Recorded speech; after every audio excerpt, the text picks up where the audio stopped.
On a offert l'adaptation des formations, des professionnels qui, performants dans leur activité, avaient besoin de s'adapter pour prendre en charge des patients nouveaux, inattendus, dans un contexte stressant. On les a formés dans des temps courts, à des activités nouvelles pour eux, de façon à être moins angoissés à la prise en charge de ces patients-là.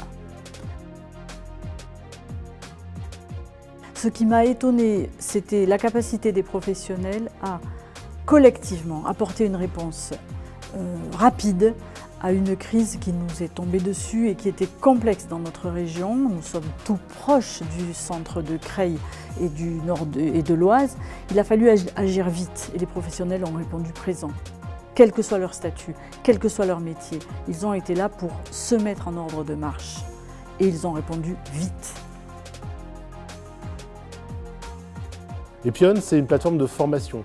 Et la formation, c'est quelque chose de particulièrement important quand on est dans ce genre de situation, parce qu'il y a une masse d'informations qui est importante, nouvelle, sur le coronavirus, et on doit, au mieux, faire passer ces messages à l'ensemble de la population pour qu'ils puissent comprendre ce qui se passe et adapter leur comportement en fonction. Donc Epion, c'est un projet de formation des personnels soignants, qui eux aussi découvrent ce nouveau virus, et de la population, pour pouvoir connaître ce phénomène de santé qui est totalement nouveau.